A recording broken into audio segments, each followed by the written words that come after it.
I'm very proud because I'm happy to be here. First, it's been a long time since we've been together for IMERSA.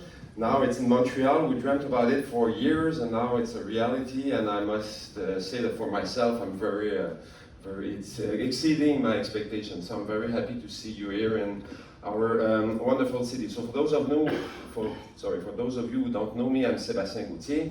I've been doing astronomy and science communication since more than 25 years now.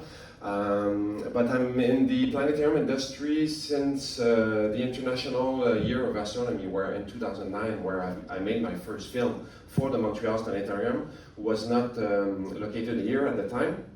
And then in 2013, I joined the team of the Rio Tinto Alcan Planetarium to join the effort to establish this new planetarium into the digital world, and we made many amazing Fulldome films there with Loïc, with Maxime, and with all the team, with Patrick, the technician here, and everybody. So it was an amazing adventure, and in 2019, I decided to go back to my roots as an entrepreneur and with my own production company, simply called Sébastien Gauthier 360 Productions.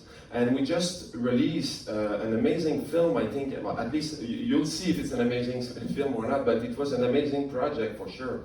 It's called One Sky, and One Sky is a collection of 7 short films talking about cultural astronomy. It's always something that interested me to talk about cultural astronomy, and it's an international effort with China, Japan, India, Canada, and United States.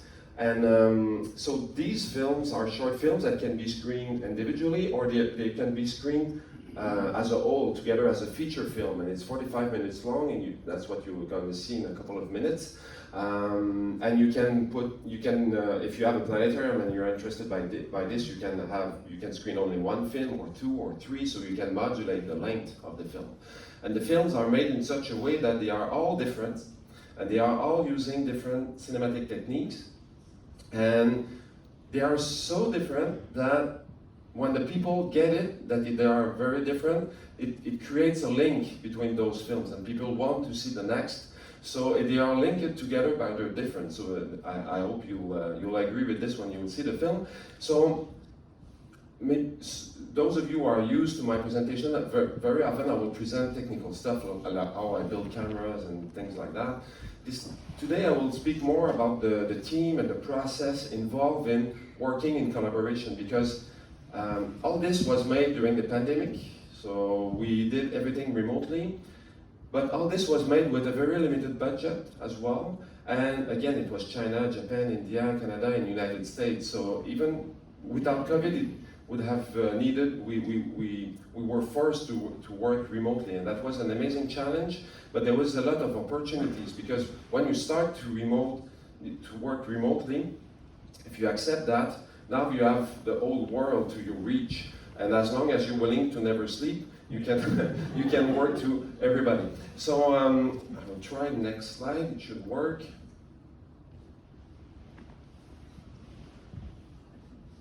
Is it working? Yes, it is.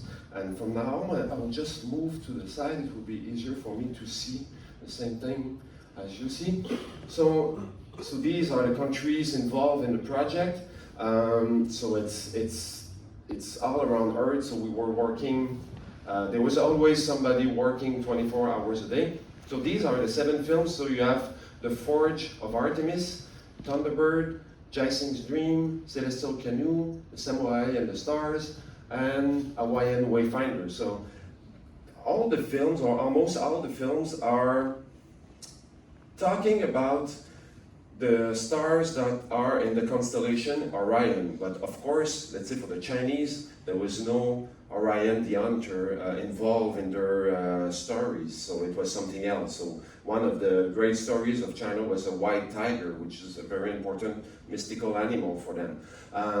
But we have one of the films that presented the origin of the Western European story of Orion, which involved the goddess Artemis. For Thunderbird, it's for the Navajo people in the United States. Jaising's Dream is telling the story of the amazing Jaising's Maharaja, build extraordinary observatories, and many people are not aware of these achievements.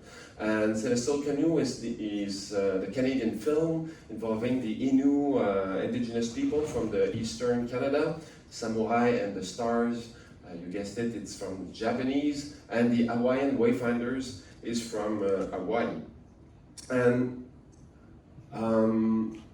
that was an international effort, and the One Sky film is part of the One Sky project initiative. And a lot of scientists and planetarians from the 30-meter telescope project, which is a huge 30-meter telescope that should be built maybe in Hawaii, maybe in the Canary Islands to study the universe. And among the scientists involved, many people decided that it could be very interesting to talk about the astronomy culture of these different countries involved. So I don't have all the team here, but these are the people who worked before me, before we were hired to make the film, to work on the stories and to make sure that every culture was well represented, and because these are short films, right, from 6-7 minutes long, so we need to be very efficient to tell meaningful story. So you have Sandra, the main producer on the TNT side, and Janice. Ryan Wyatt was very important to write the stories, and he was the expert to make sure that everything was told in a good way for the planetarium. So we gathered many of the stories. So when we started the project, Ryan has already done, I don't know, 60% of the job of writing the scripts. Derek from Philadelphia, Eric from Canada, Mark from Chicago, so he's working from NASA. Franklin Institute in Philadelphia is working on the TNT project. And for the White Tiger, we have Jin, there's so many names. Jin Zhu, yeah, voilà. From the Chinese Academy of Science and former director of the Beijing Planetarium. David Maryboy and Nancy Maryboy and David, amazing philosophers and experts in the indigenous Navajo astronomy, and we were listening to their stories for hours. It was amazing. So they were behind this Thunderbird story. Samir Durd from India for the Jason's Dream. Laurie Netom, which is one of the rare Canadian indigenous astronomers. There are only two in the world, the two Canadian indigenous in the world. She works in the CFHT, the Canada France Hawaii Telescope in Hawaii. Takumi from Japan. Here you see Kayu from Hawaii, the director of the Imiloa Center, the planetarium in Hilo. Sorry, I don't have the word in English, but Feu Kalepa, how do we say that in English? No, somebody who passed away, unfortunately. So, yeah. So Feu Kalepa became a friend to me and passed away during the project, unfortunately, but was an extraordinary visionary and an amazing storyteller. And Larry, also from the MLS Center, passionate about language, Hawaiian language. So I was working on almost a daily basis with one of these people, so it was an amazing project. So we start for almost 6 months talking about how we can tell the story, and then that's an example of a remote work. So everything has to be done remotely, including the recording of the voices. So that was a challenge for me. I never did that before. So this is an example for the Hawaiian, the Thunderbird narration recording. So you have here the voice. Here's the musician of the film, François Guénaud, because I direct all those films, but I was in duo with amazing directors for each of the films to help me. So in this case, it was François Guénaud. I will present you those people later. They are in the room. So François was there remotely at his place, and I think he was in Europe, is it right, François? Yeah. At the time, so he was in Europe. This guy was in New Mexico in United States. So this is me in my studio with Marlène Poulain, the editor. So we have Ryan Wyatt there, Nancy, who wrote the script, and there is some part of the script that is in Navajo, so we needed somebody who speaks Navajo to help us. So I have a recording. The quality is very bad, but it shows you how it is to evaluate the narration from the distance. So it was a challenge, but nevertheless we succeed to have very good narration. So on the next clip you'll see a short Zoom recording of the narration. The time for winter stories has ended. Time to honor spring and the seasonal cycle of life on Earth. Time to call the animals out of hibernation. Time for the seeds to grow. Time to celebrate the season of abundance and the diversity, generosity, and the fertility of life. Yeah. I think that's really great. Yeah, yes, thank you very much. Yeah.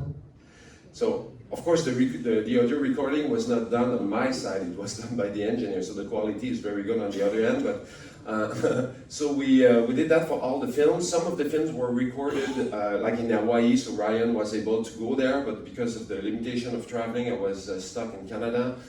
So the India recording was made in India, and so on. Now, just a little, some words about the some of the challenge also of the film was not only the fact that we were working remotely, but it was also because we were dealing with cultural stuff and indigenous stuff. So there is always the risk of cultural appropriation. So we had to make sure to respect all the stories and to be genuine about the stories. And because it's also often involving mythological stuff, metaphysical stuff, and content like that, there is a risk for the astronomy community because these are aimed to planetariums. There is a risk that some astronomers or planetarians will refuse those films because they are not talking about typical metaphysical. Because in planetarium we used to talk about the Greeks and mythology, and we have will not be afraid to talk about the stories behind the Great Bear and stuff like that. But when it comes to other stuff, we are sometimes it's a bit difficult. So to make sure that everybody was happy and it was true to the story and the spirit, we use that district. So for just before I show you the trick, just want to show you the territory. So here, because I'm not sure if. Oh, I think you say it's impossible to go back. So if you can find a way to come back to this slide, it will be helpful to me. So for me, there are three narrators in the film. So there is the voice, of course. This is where most films put the more effort. But for me, a good film is not always only told by the voice, it's always told by the visual. So for me, there is the visual narration, which is very important as well. And the third one, do you guess it?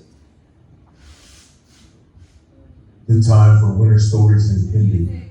Third one, yes, it's the music and the sound effects, so it's the sound, the soundtrack. So, and usually we'll have a story in words, and I will look at it and I will say, okay, this I think can be said with visual, this can be said with music, and we will remove words to have an interesting stories. And sometimes we will remove images because the words are there, and I try as much as possible not to say what I see and to hear what I see and stuff like that. Okay, so we can stop there, thank you. So these are, damn it. Okay, so I'll stop there. I'm very sorry. So what I wanted to say is that for each of the films, I try to have at least two narrators from the community. Like for Thunderbird, I have a painter from the Navajo tribe who made all the illustrations that you will see, the Thunderbird itself, the magical beast in the sky. We had David and Nancy, of course, who wrote the text, or they gave us the story, and François developed the scenario, and we directed together. And for each of the film like that, we have people from the place, at least two of these main narrators as key artists, key influencers that provided the knowledge. So this way, I think we made films that were true to the story. And for each film also, you saw my collaborators. So many are directors. I have also an editor from Montreal who made the editing of all the films. So many musicians were involved around the world, but I have Martin Roy, a musician, a film composer here from Montreal who made sure that everything was arranged. So in some films the music was mostly done on site by indigenous people or people from other countries. Sometimes they were providing instruments that were arranged by the composer here. So because unfortunately I lost the slide, but can you stand up please, the member of my team that work on this project? Yeah, so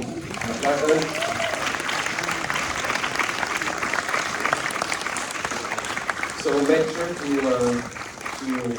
okay, perfect. So make sure to stay around. So if you have people questions for them, so you have Sébastien. I'll tell it later, but they will be there to receive your praise and answer your questions. So is it time for the film? Oh, I still have how much time do I have?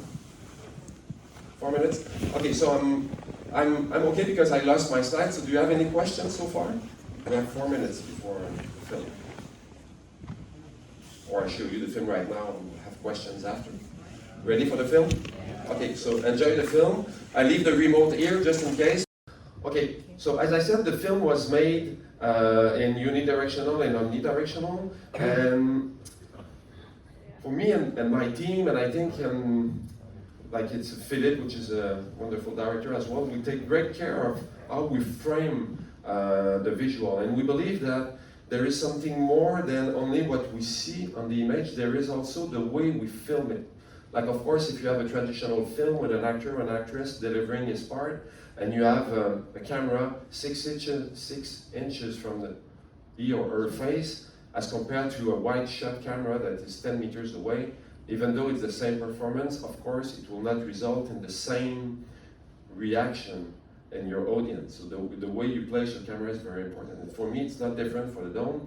And I strongly believe that even though the dome is 180 degrees, we should most of the time project more than 180 degrees to have context, to have separation, and to have some sense of awe, and yeah, and to make it like more immersed. And this is surprising for some people, but like in cinema, the THX standards dictate that nobody in the room should have a screen smaller than 40 degrees. So we expect that the screen is 40 degrees wide in front of us. But no cinematographer or director of photography will shoot everything at 40 degrees because the screen is at 40 degrees, right? So you have wide shots, tight shots, medium shots, and stuff like that. So it should be somehow the same with domes. So this is a frame from the Celestial Canoe film. So I don't know if you can see, but in the, I'll try to hit the right button this time. I'm afraid to use any button, but right there, here, it's the field of view is 13 degrees and it's tilted 0 degrees. So this is for the concentric film. Now, if I had chosen 180 degrees instead, this is the shot at 180 degrees. So I don't know if you agree, but it's way less interesting because now we don't have context. So it's super important to have the context. So what do we do to have context? We can tilt the camera. So if we tilt the camera, of course we lose the context on the other side. So this is okay for an oriented film, but for an omnidirectional film, it's not okay. But even if you think about it, for a tilted film, it's not super interesting. Why? Because, again, I'm afraid to use the laser, but if you follow the horizon line, it goes like this, and it intercepts with the frame. So it kills this idea that we have that the dome is frameless, because there is a lot of perspective, a lot of lines that lead through the edge when you do this, and so they will cross at east and west. So again, there is not a need, but there is a natural tendency, to me at least as a director of photography, to use a wider shot even though when it's tilted. So look at this scene. This is tilted at 180 degrees. tilted 20 degrees, look at the height of the horizon, look at where it's crossing the horizon, at the height of the horizon of the lake in the middle and where it's crossing on the sides, and then same shot, but at 200 degrees, tilted 10 degrees only. So it results in the same altitude in the south, but now you don't have this crossing of the horizon. I don't know if you agree, but for me, the shot is better than the previous one. Of course, this is filming, and this is film. It's way more difficult, way more expensive, way more tiring and dangerous to film at more than 180 degrees because these are not heavy equipment, it's expensive, but it's worth it. And this is exactly the same for CGI. And for CGI, it's for computer-generated images, it's the same price to make it 220 degrees or 180 degrees. You don't have more pixels to render, it's just a matter of settings. It's one setting in your software. Okay, now, and it's not only for this horizon crossing issue. So this is a frame from Antonin's film, Jason's Dream. So the architecture, and we work with an architect called Barry Kerr, who's a specialist of the Jantar Mantar, and he let us realize that one aspect of this film, that was very, very important, is the architecture. And he said that he already saw films about Jantar Mantar and Planetarium, and he felt that he didn't feel the architecture as it should be. It was not as immersive, and he cannot relate to the building. So that's the frame at 180 degrees, tilted 25 degrees. This is not the shot that we see in the film. Look at the building, the relationship with the doors, the windows, and stuff like that. Now the same shot at 200 degrees. So it gives you some distance, and even though it's geometrically not realistic completely because it's wider than the dome, it feels more natural. So you have you feel more engaged into the scene. You're more connected to those people on the frame, and you feel more the architecture. So these are numbers, of course, but I don't have an equation or any mathematics in my mind that will dictate that it's turning 213 and 20 degrees versus 13 degrees. So this was experiment in a dome. So we just finished with Solotech, Solotech yesterday, they talked about it, and RSC Cosmos. We just finished this amazing dome in Calgary because I do domes, I do technical consultation as well. So I went to Calgary. This is a 21-meter dome, tilted 30 degrees, with Marlène, the editor. We worked together, and we took the images of the film, and we made different projections, different field of view, and we arrived with a recipe. So I will share you, how much time do I have? Like 4 minutes? Exactly, perfect. So I'll give you, of course I need to go fast, but I'll give you an idea of how we managed to render only one film and edit two different films with the same visual. So that's an example from these numbers are not the same for all the films, but this is an example for Tom the Bird made by François Guinedo. All the visual was made by François. So, and it's time for the film of Anthony. So, damn it, sorry. Okay, no, I think this one will be fast to rewind, right? Oh, I understand, okay.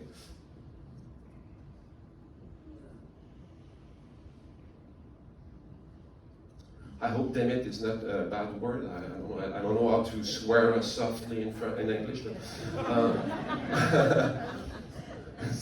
okay. Okay, so that's the recipe, and the laser is where again?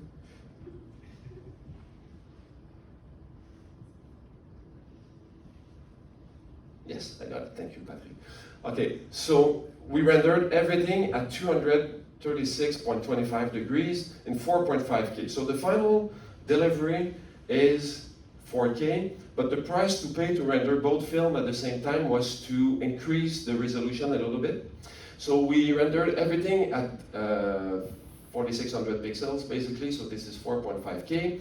At 236 degrees. Then I made this mask for Marlène, who was using Adobe Premiere. So this is the full 236 degree, and I calculate a circle that is perfectly distorted. It looks like a circle, but it's a special shape, which is the window of 210 degrees, tilted 13 degrees within this, with a black mask. So the only thing that Marlène had to do to, let's say, look to the south of the image, into this direction instead of this direction, was to rotate. I don't know if you understand, but the 4.5K inside. So this way she always saw what we'll have in the dome, but we were able in post to change the camera direction without rendering anything else, because as long as you rotate in the center with this polar projection, it will not distort the image or anything like that. So this is a bit technical if you're not familiar with the Dome Master format. So this is an example of, you see the bear, I don't remember the name of the bear, but he's here. Now it's the bear on the other side that is here. And then we render all the film with Adobe Premiere, and it's just a matter of doing another pass of taking this part here and move it up 13 degrees, which involve geometric correction, but with the software, distortion software like the tools we use in VR and stuff like that, it's really easy to remap this this circle here to a full 210 degrees. So it's a bit technical, don't worry if you don't understand everything, but I'm sure that people that are ready to use this technique right now has really understand everything. If not, ask me questions. So I'll show you a direct example made from the film The Forge of Artemis that we, with Isabelle. So I'll go very quickly. So all those piece of art are made by Pascal Hébert. I don't know if she's here, but she's an amazing artist. So she made this panoramic scenery from the animal world of Artemis. So this was filmed by me at 225 degrees. So this is the shot, the original shot, the full shot. And now it's when it's tilted for the oriented version. So it's tilted toward the Ursa majoris and Ursa minoris. So you see the mother bear and the baby bear right there. So it's tilted toward the bear, and now the same shot, the same frame, but tilted toward the flying fishes. And all those animals are Greek constellation, by the way. So it's the same picture, but it's framed differently. And now for the concentric version, it's simply a matter of cropping a little bit, because I didn't want 225 degrees for the omnidirectional film, but this is not normal, but it's a glitch.